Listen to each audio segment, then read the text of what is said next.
Bonsoir à tous, nouvelle semaine, nous sommes encore ensemble pour le programme du soir sur New World Info. Dans le décryptage de l'actualité ce lundi, nous allons parler de la France, 7 ans après le mariage gay, une nouvelle mobilisation contre la PMA pour toutes. Nous en parlons ce soir avec Mamadou Diouf, notre éditorialiste. Bonsoir Mamadou Diouf. Bonsoir Samuel. Des dizaines de milliers d'opposants à l'extension de la procréation médicalement assistée aux femmes célibataires et lesbiennes se sont rassemblés dimanche à Paris. Devant le Sénat, ils protestent contre un texte qui efface selon eux la figure paternelle au sein de la famille. Des milliers de banderoles rouges et vertes marquées liberté, égalité, paternité s'agitaient dimanche 6 octobre à la mi-journée aux abords du Sénat à Paris. C'est ici que sera examiné dès le 15 octobre prochain l'ouverture de la procréation médicalement assistée PMA à toutes les femmes célibataires et lesbiennes inclus.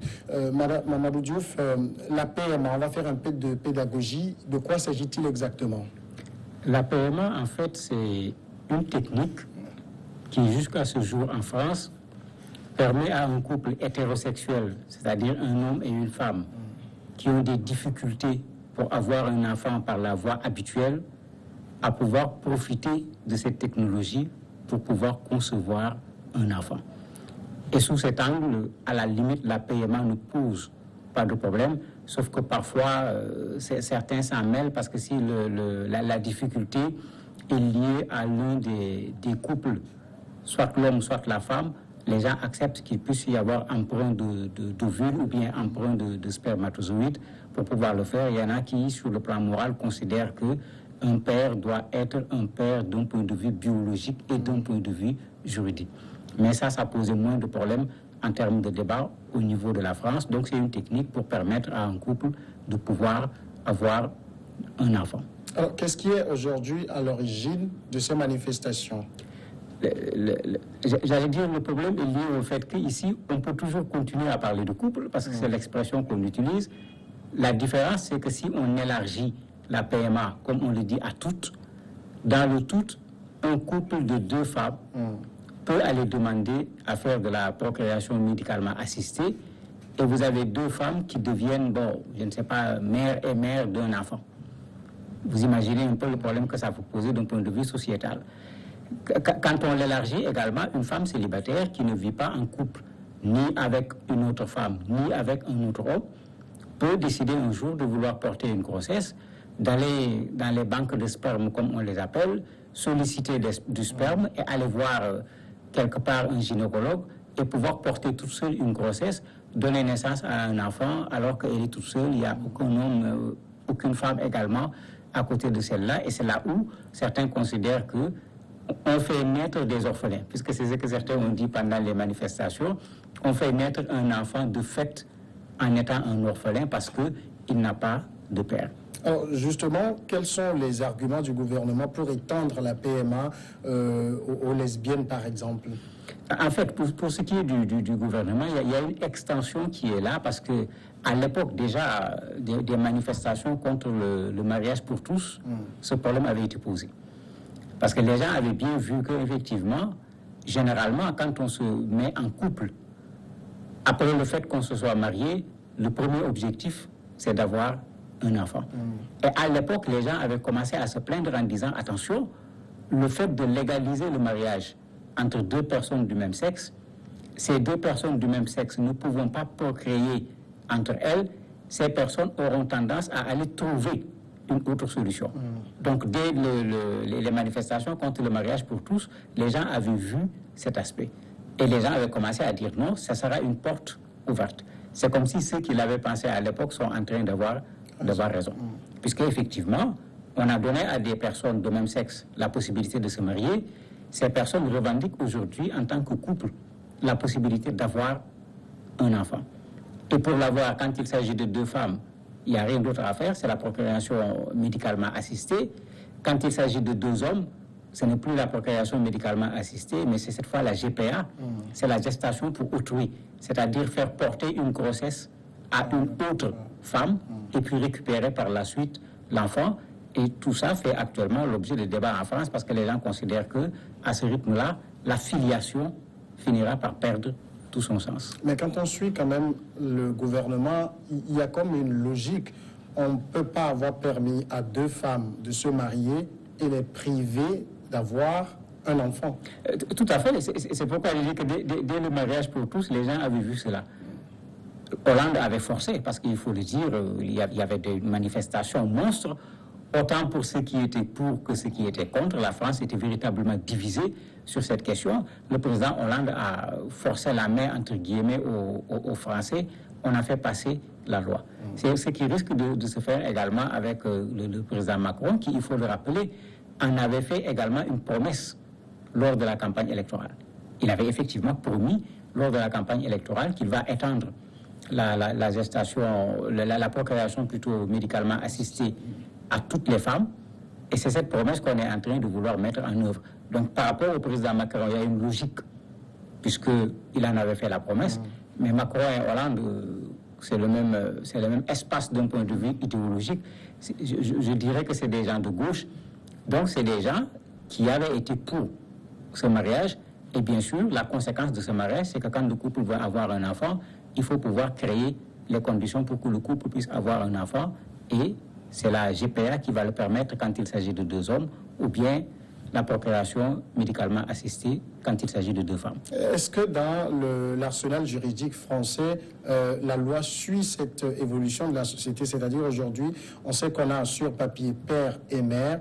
Est-ce qu'on a la reconnaissance, comme on le voit dans certains pays, de père et père ou mère et mère? Oui, en France, ça existe, même dans les ouvrages, même parfois pour ceux qui font très attention, même dans les dessins animés diffusés au niveau de la France, on est en train, j'allais dire, d'un point de vue pédagogique, apprendre aux enfants que quelqu'un peut avoir une mère et une mère. Puisque je regardais une fois une émission pour enfants où il disait à l'enfant, il se posait le problème en classe. Généralement, on dit à un enfant, ton père s'appelle comment? Ta mère s'appelle comment? Puisque ça fait partie de l'apprentissage de l'enfant. Les gens disent qu'il faut faire attention maintenant parce que s'il s'agit de deux femmes ou de deux hommes, il faut dire la femme numéro 1, la femme numéro 2. Les gens sont en train de chercher, même d'un point de vue scolaire, comment intégrer dans le milieu scolaire, dans l'apprentissage des enfants, cette chose que la loi française a effectivement acceptée et qui fait qu'aujourd'hui, deux hommes peuvent constituer un couple légalement marié, deux femmes peuvent constituer un couple légalement marié, et en plus, la loi ne veut pas qu'il y ait de stigmatisation, ni par rapport au couple, ni par rapport aux enfants issus de ce couple. J'avoue que l'exercice est extrêmement compliqué. Parce que quand l'enfant a deux mamans et qu'on lui demande qui est ton père, je me demande quelle réponse l'enfant va pouvoir donner si ce n'est, comme ils le disent, maman numéro 1, maman numéro 2, et ça ne répond pas véritablement à la question qui est posée.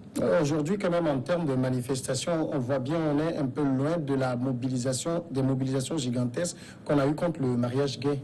Mais tout à fait, il ne faut pas oublier que dans l'opposition par rapport au mariage gay, tout comme dans l'opposition par rapport à la procréation médicalement assistée, quand vous regardez l'association Manif pour tous, elle est plutôt une association chrétienne.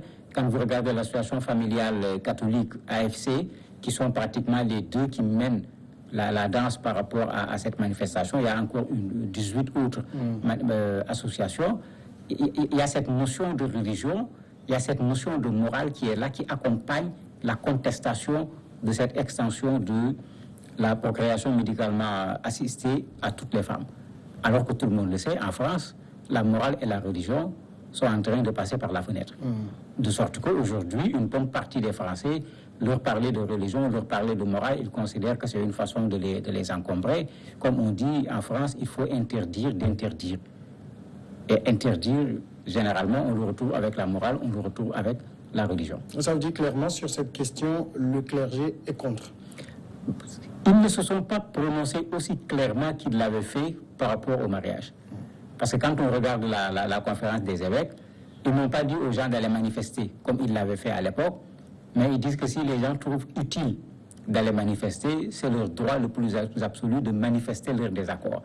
Donc la position est moins tranchée que quand il s'agissait de légaliser le mariage homosexuel, mais ils sont partagés parce que dans la réalité, au niveau de la société française, que ce soit pour l'extension par rapport au couple de femmes ou l'extension à une femme célibataire, plus de 60% des Français sont d'accord. Il y a une légère différence Il y en a un peu moins quand il s'agit de la femme célibataire, mais plus de 60% des Français sont d'accord pour qu'on puisse étendre cette PMA aux femmes, qu'elles soient seules ou qu'elles vivent en couple. Et la classe politique?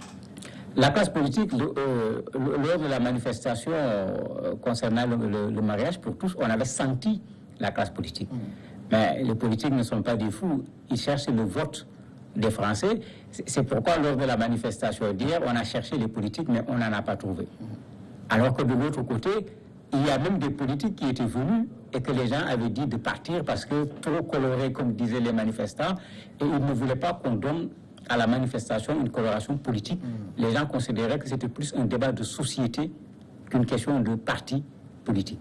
Et ici, il y a des gens qu'on avait vus auparavant qui étaient vraiment au devant de la manif contre le mariage pour tous qu'on n'a pas vu. C'est vrai qu'il y a quelques députés, bien qu'ils sont du côté de Macron et autres, qui sont contre et qu'on a vu au niveau des manifestations, mais les ténors sur le plan politique, on ne les a pas vus cette fois.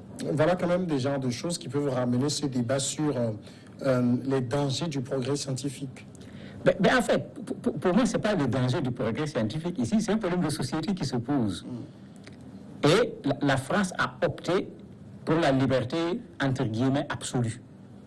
Quand la France opte pour la liberté absolue, ce n'est pas le progrès scientifique qui pose problème, mais c'est l'usage qui en est fait.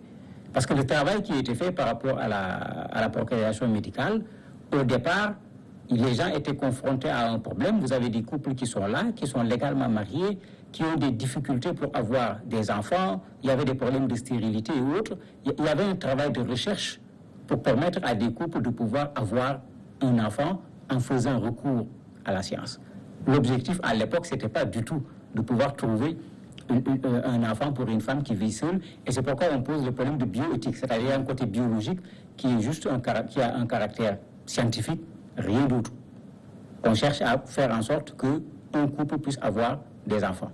Il y a un côté éthique qui touche maintenant aux problèmes de société. En fonction de la société dans laquelle on se trouve, les gens vont trouver que d'un point de vue éthique, c'est acceptable parce que tout le monde a le droit d'avoir un enfant. D'autres vous diront non, d'un point de vue éthique, ce n'est pas acceptable parce qu'un enfant doit avoir un père et une mère et ça pose un débat de société en ce moment. Mamadou Diouf, merci d'avoir répondu à nos questions. C'est moi qui vous remercie. Nous observons un court moment de pause et puis après, c'est l'invité.